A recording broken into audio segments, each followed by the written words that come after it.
উত্তর পেয়ে গেছি। বগুড়ার ভাইরা আমাকে উত্তর দেন,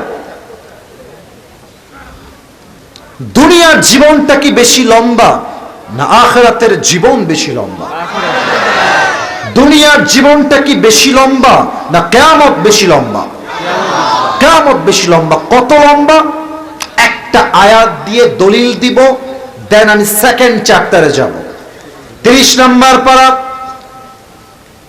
4 নম্বর পৃষ্ঠা, সূরাতুন নাজিয়াতের একদম সর্বশেষ আয়াত। খুব খেয়াল করবেন বগুড়ার ভাইরা, আল্লাহ রাব্বুল আলামিন বলছেন, কান্নাহুম ইয়াওমা ইয়ারাউনাহা লাম ইয়ালবাসু ইল্লা আশিয়াতান আও দুহাহা। এই 50 বছরের মুরব্বী আব্বাজান, 80 বছরের মুরব্বী আব্বাজান, 30 বছরের একজন তাগড়া যুবক, অথবা 100 বছরের একজন বয়োবৃদ্ধ মানুষ যেই দিন মারা যাবে, কবরের জীবনটাকে সে ফেস করবে যে এটা হচ্ছে কবরের জীবন, এটা হচ্ছে পরকালের জীবন।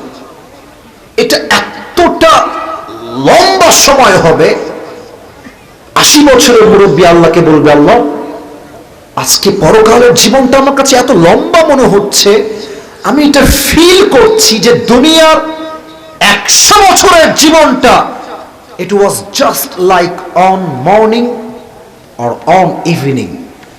দুনিয়ার 80 বছরের হায়াতটা পরকালের কাছে আমার মনে হচ্ছে একটা সকাল কিংবা একটা সন্ধ্যার মতো। আল্লাহু আকবার। আপনি কি আমার কথা বুঝেছেন? কথা কি আমার বোঝা যায়? যায় যায় যায় 80 বছরের জীবন পরকালে যাওয়ার পরে একটা সকাল মনে হয়, একটা সন্ধ্যার মতো মনে হবে। Could you imagine how much long time it is? কতটা লম্বা সময় হলে 80 বছরের জীবনটা একটা সকাল মনে হয়। Could you imagine that? একবার ভাবেন না যে পরকালের জীবনটা কত লম্বা হতে পারে বগুড়ার ভাইরা। এবার আসুন সবাই 2 চোখ 5 সেকেন্ডের জন্য বন্ধ করবেন। কেন বন্ধ করবেন? লেট মি ক্লিয়ার, আমি ব্যাখ্যা দিচ্ছি। আমি আমার পুরো ওয়াজের একটা ভূমিকা দিচ্ছি। ফার্স্ট অফ অল আমি কথা বলবো পরকালের জীবনটা আসলে শুরু হবে কেমন, স্টার্টিংটা কেমন, এটা বিগিনিংটা কেমন হবে।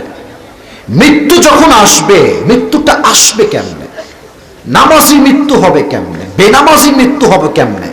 আজীবন শুনেছি কবরের জীবন, কবরের ওয়াজ দিয়ে পুরো পৃথিবী সয়লাভ, বাট কখনো কি ভেবে দেখেছি কবরের প্রথম রাতটা কেমন হতে পারে আমার জন্য?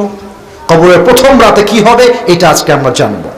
আমরা আজীবন শুনেছি যে মৃত্যুর পরে there is a different life, there is another life, মৃত্যুর পরে আরেকটা জীবন অপেক্ষা করছে, ওখানে আমাকে আবার জীবিত হতে হবে, আমাকে রূহটা আবার ব্যাক করা হবে। আমি জীবিত হব কেমনে, আল্লাহর সামনে দাঁড়াবো কেমনে? আজীবন শুনেছি এটা কিয়ামত হবে। This is called the day of Qiyamah. This is called the day of accountability. হিসাব দিবস। ওই দিন আমার হিসাব হবে কেমনে, কেমনে আমার আমলনামা ওজন হবে আল্লাহর সামনে, এটা আমরা জানবো। And finally আমরা জানবো হিসাবের পরে মানুষের মাঝে 2টা দল হবে। Number 1, the people of paradise, জান্নাতি। Number 2, the people of hellfire, জাহান্নামী। মানুষ জান্নাতে যাবে কেন, মানুষ জাহান্নামে কেন যাবে, কোরআন থেকে হাদিস থেকে in details we will try our best to talk about on this matter. বলেন সবাই ইনশাআল্লাহ। না এটা বগুড়ার ইনশাআল্লাহ হইল না, বলেন আরেকবার ইনশাআল্লাহ। আরে यार और भी जोर से बोलो সবাই ইনশাআল্লাহ। এবার চোখটা বন্ধ করেন সবাই 5 সেকেন্ডের জন্য। আমি গুনছি, আপনারা গোনা শেষ হলে চোখ খুলবেন। আমিও আমার চোখ বন্ধ করলাম, কেউ বেঈমানি না করে চোখটা বন্ধ করে একবার আখিরাতকে স্মরণ করেন, একবার নিজের মৃত্যুর কথা ভাবেন, একবার কবরের কথা চিন্তা করেন এই 5টা সেকেন্ডের ভেতরে। 1 2 3 4 5। কলিজার বগুড়ার ভাইরা প্লিজ ওপেন ইউর আইস, চোখ খোলেন। আমি আপনাদের সবাইকে পরকালের জগতের একটা অনুভূতির জগতে নিয়ে যেতে চাই। অনুভূতির জগৎ, কল্পনার জগৎ। এখন আমরা বসে আছি বগুড়ার ঠিক হাইওয়ে রোড থেকে নেমে এসে এডুলিয়া, শিকারপুর পূর্বপাড়া নাকি? আমরা ছোট্ট একটা মাঠে অনেক লোকের গ্যাদারিং নিয়ে বসে আছি। কাল সকাল যখন হয়ে যাবে, স্কুলের ছাত্র স্কুলে যাবে, কলেজের ছাত্র কলেজে যাবে, ব্যবসায়ী যাবে তার দোকানের দিকে, চাকরি যে করবে সে যাবে তার কোম্পানির দিকে। Everyone will go to their own activities, own workplace. যে যার জায়গায় ছুটে যাবে। এবার আমাকে উত্তর দেন, বগুড়ায় যে হাইওয়ে রোডটা আছে, এদিক দিয়ে আমরা মনে করেন গেলাম রাজশাহী, ওদিকে মমইন, যে হাইওয়ে রোডগুলো আছে, এই হাইওয়ে রোডের ভিতরে যে বাসগুলো চলে, কিছু নাম বলা ট্রাই করি, হানিফ, দেশ ট্রাভেলস, ন্যাশনাল, গ্রামীণ, গ্রিন লাইন, নাবিলা, কত নাম, নামের কোনো শেষ নাই। ঢাকার কোচ যেগুলো যায় হাইওয়ে রোডে, বিশ্ব রোডে, বগুড়ার ভাইরা আমাকে উত্তর দিবেন খুব চিন্তা করে ভেবে চিনতে। হানিফ বাস যখন বিশ্ব রোডে চলে, এটা কি আস্তে যায় না জোরে যায়? কিন্তু একটা কথা এখন অপ্রাসঙ্গিক বলবো, যেটা প্রাসঙ্গিক নয়, তবে বলবো শুধুমাত্র যুবকদের ভালোবাসায়। তুমি দেখবা আমাদের যাদের বাইক আছে, যারা আমরা বাইক চালাই, বিশ্ব রোডে বাসের ড্রাইভার, ট্রাকের ড্রাইভার, বাইকের চালককে মানুষই মনে করে না। যাদের বাইক আছে তারা অবশ্যই বুঝবা। দেখো, তুমি যাচ্ছ রাস্তার বাম দিক দিয়ে, ঠাস করে দেখবা একটা হানিফ তোমাকে এমন চাপ দিবে, তুমি রাস্তার বাম দিকে উল্টায় পড়বা। আবার কি বলে, বস বামে প্লাস্টিক, মানে আমরা মানুষ না, না হাসবেন না, ওরা আমাদেরকে অমানুষ মনে করে। আমি একটা কথা বলে দিয়ে যাই, আগামীতে কবে আসবো জানি না, যদি কোনো বাসের ড্রাইভার তোমাকে রাস্তায় বাম দিকে চাপায় দেয়, বগুড়ার ছেলে তুমি, কাউকে ছাড় দিয়ে কথা বললে ছাড় দেওয়া যাবে না। বাইকটা ঘোরাবা, ঘোরা ওকে সামনে গিয়ে ধরবা, বাইক ওর গাড়ির সামনে রাখবা, তুই থামবি না মানে তোর বাপ থামবে, বগুড়ার ছেলে আমি। গাড়ি রাখবা, ওকে নামাবা, ওকে ইচ্ছা মতো পিটাবা, যাও এটা জায়েজ, আমি ফতোয়া দিলাম, পিটাবা। কারণ মাঝে মাঝে যেমন কুকুর তেমন মুগুর নদে সোজা হয় না বগুড়া ভাড়া আমার। অভদ্র কুলাঙ্গার কোথাকার, এদের জন্য হাজার হাজার যুবকের তাজা প্রাণ রাস্তায় ঝরে যায়। যুবক ভার আছে কিনা বলো? আমার ডান হাত দেখা যায়, আমার সোফার এটা হচ্ছে ডান হাতল, জাস্ট বোঝাচ্ছি, বোঝেন, ও আজ ঢুকছি কিন্তু গভীরে যাচ্ছি। এটা হচ্ছে আমার বগুড়ার এডুলিয়ার আমার রাস্তা, শিকারপুর পূর্বপাড়া। আর এই যে টেবিলটা আছে, এটা হচ্ছে বগুড়ার হাইওয়ে রোড, বিশ্ব রোড। তো আমি আমার বাইক নিয়ে যাব বগুড়ার মেইন শহরে। আমি আমার গলির থেকে জাস্ট বিশ্ব রোডে উঠেছি, বাইকটা এখন ডানও যায় নাই বামেও যায় নাই, সোজা আছে। হঠাৎ করে ডান দিক থেকে বিশাল বড় একটা হানিফ বাস এসে আমার বাইকে এমন জোরে ধাক্কা দিয়েছে, এক ধাক্কায় আমি 40 হাত দূরে গিয়ে পড়েছি। আর কেমনে পড়েছি, আমার কপাল দেখেন, ফরহেড, কপালের দিকে খেয়াল করেন, কপালটা এমনে সোজা গিয়ে রাস্তার যে ঢালাও করা পিচ আছে, ঠাস করে একটা বাড়ি লাগছে। একটা আঘাতে পুরো কপালটা ফেটে মাথা দিয়ে রক্ত বের হচ্ছে গল গল গল গল করে। আর বগুড়ার সব দৌড় দিয়ে এসে বলছে, আরে অ্যাম্বুলেন্স কল দাও, ধরো কেউ উঠাও থাকে, সিরিয়াস। খুব দ্রুত অ্যাম্বুলেন্স চলে আসছে, কোনো মতে আপনাকে ধরে অ্যাম্বুলেন্সে তুলে দিয়েছে। 24 ঘন্টা পর আপনার সেন্স আসছে, চোখ খুলেছেন, and you can't see anything, clearly. You can see anything clearly, মানে কেমন যেন ঝাপসা, আবছা, দেখা যায় না।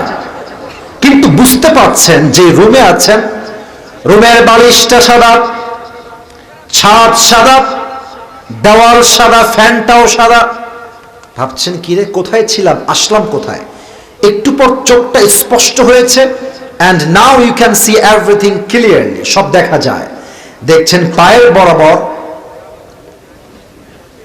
বিশাল লম্বা একটা গ্লাস ফিটিং করা দরজা, আর দরজার গায়ে লেখা আছে এই রুমটার নাম হলো ICU। শেষ মুহূর্ত জীবনের, এই তো পরকালে আপনি চলে আসছেন। তখন মুরব্বীরা কি ভাববে জানেন? ইস রে, সারা জীবন সুদের ব্যবসা করলাম, সারাটা জীবন সুদ খেলা, সারা জীবন ঘুষ খেলা। প্রত্যেকটা মেয়ে সেদিন আইসিইউর বেডে বসে ভাববে, ইস রে, আমি আমার যৌবন বয়সে পর্দা কেন করলাম না, আফসোস করবে। এবার আমার ডান হাত এইদিকে দেখেন, এইদিকে আপনার রুমের যেই জানালা আছে, দেখবেন একজন যুবক আকাশ থেকে নেমে আসছে। বগুড়ার ভাড়া জমিন থেকে না আকাশ থেকে? বলেন তো, আকাশ থেকে যে নামে সে কি মানুষ হয় না ফেরেশতা হয়? ইসমুহু মালাকুল মউত। দাঁড়িয়ে যাবে। এখানে এসে আমাদের মাঝে দুইটা গ্রুপ হবে, এক নামাজি, দুই বেনামাজি। এখানে অনেকে আছেন, রাগ করবেন না, আমি যদি ওয়াজ করা বাদ দিয়ে স্টেজ থেকে নেমে গিয়ে পকেট চেক করি, আমি 10 জনের পকেট চেক করব, অনেকের পকেট থেকে হতে পারে বিড়ির প্যাকেট বের হবে। এবার এখানে অনেক যুবক এসেছে মাহফিল শোনার জন্য, আমি তোমাকে ক্রিটিসাইজ করছি না। অনেক যুবক এশারের নামাজটাও পড়ে নাই, বাসায় গিয়ে ঘুমিয়ে যাবে, ফজরটাও সে পড়বে না। আস্তে ঠিক বললেন কেন? জোরে বলো, আমার কথা ঠিক আছে কিনা বলে। মিজানুর রহমান আজহারী হুজুর নাম তো শুনেছেন সবাই, মাশাআল্লাহ। আল্লাহ হুজুরকে নেক হায়াত দান করুন। না, ওনার কথা বলেছি ওয়াজ মাহফিলের টপিক চেঞ্জ করার জন্য নয়, এটা রিলেটেড। ওনার একজন নানা ছিল, তোমরা অনেকেই চিনবা, নানা শ্বশুর, নাম হচ্ছে গোলাম সরওয়ার সাইদি হুজুর। চেনো না তোমরা সবাই যুবক ভাইরা? চেহারা অনেক সুন্দর, বয়স্ক মানুষ। উনি একটা কথা বলতেন, ইসরে নামাজ নিয়ে বলতেন যে, মানে এটা আমার কলিজায় কয়েকবার আঘাত লেগেছে। উনি বলতেন, এই যুবক, নামাজ নাই যা, ঈমান নাই তা। নামাজ নাই যা, মুসলমান হিসেবে পরিচয় দেওয়ার কোন যোগ্যতা নাই। বগুড়ার ভাড়া আমার নামাজি বান্দার সামনে মালাকুল মউত আসবে, গায়ের রং হবে ফর্সা। আমি যেই জুব্বাটা পরে আছি কিছুটা ছাই কালার টাইপের, ঝাপসা টাইপের, কিন্তু মালাকুল মউতের জুব্বা এমন হবে না, তার পুরো জুব্বাটাই হবে সাদা। তার মুখে থাকবে লম্বা চাপদাড়ি, চেহারা হবে নূরের মতো আলোকিত চেহারা। নামাজি বান্দা তাকায় থাকবে এত সুন্দর চেহারা দেখে। মালাকুল মউত তার দিকে তাকিয়ে বলবে কি, ইয়া আইয়াতুহান নাফসুল মুতমাইন্না উখরুজি ইলা মাগফিরাতিল্লাহি ওয়া রিজওয়ান। এই নামাজি বান্দা, আসো। কোথায় যাব? মালাকুল মউত বলবে, ইলা মাগফিরাতিল্লাহি ওয়া রিজওয়ানি। আসো, আর কত, আল্লাহর জান্নাত তোমার অপেক্ষায় আছে। আরে আসো মিয়া, সুবহানাল্লাহ। আরেকটা হাদিস বলবো, আমার হাতে এটা কি? কথা না কইলে কেমনে হয়? কি এটা? একবার দেখেন তো, টিস্যুটা কি গোল না চারকোনা? Right answer. আল্লাহর হাবিব বলেছেন, নামাজি বান্দার রূহকে কবজ করবার জন্য আল্লাহ তাআলা জান্নাত থেকে একটা লাল রেশমি রুমালের চাদর মালাকুল মউতকে দিয়ে নামাজি বান্দার রূহ কবজ করবার জন্য জান্নাত থেকে একটা লাল রেশমি রুমালের কাপড় দুনিয়াতে গিফট হিসেবে পাঠিয়ে দেবে। এবার আমার ডান হাত দেখেন, মালাকুল মউত রূহটাকে নিবে আদবের সাথে, বিনয়ের সাথে, খুব বেশি তার কষ্ট হবে না। রূহটাকে নিয়ে, আচ্ছা একটু উপরে নেই, এটাকে এখানে রাখবে। হাদিসে আসছে, কাফান মিন আকফানিল জান্নাহ ওয়া হানুত মিন হানুতিল জান্নাহ। রূহটাকে সুন্দর করে নিবে, সম্মানের সাথে ইল্লিয়িন তথা আপনার রূহটাকে নিয়ে জান্নাতের ঠিকানায় মালাকুল মউত পৌঁছে দেবে। সুবহানাল্লাহ। এত আস্তে আশা করি নাই। এটা নামাজি বান্দা, এটা বেনামাজি বান্দার মৃত্যু নয়। বেনামাজির মৃত্যু বড্ড ভয়ঙ্কর হবে। মালাকুল মউত তার সামনে আসবে, তার গায়ের রং হবে নীল, চোখ হবে লাল টকটকে, পা থাকবে জমিনে, মাথা থাকবে আকাশ বরাবর বিশাল লম্বা, তার গায়ের পোশাক হবে কালো কুচ্ছিত পোশাক। এত ভয়ঙ্কর চেহারা দেখে বেনামাজির রূহটা থর থর থর থর থর থর করে কাঁপবে। মালাকুল মউত ডাক দিয়ে বলবে, ইয়া আইয়াতুহান নাফসুল খাবিসা উখরুজি ইলা গাযাবিল্লাহ। এই বেনামাজি, বের হ, বের হয়ে আয়।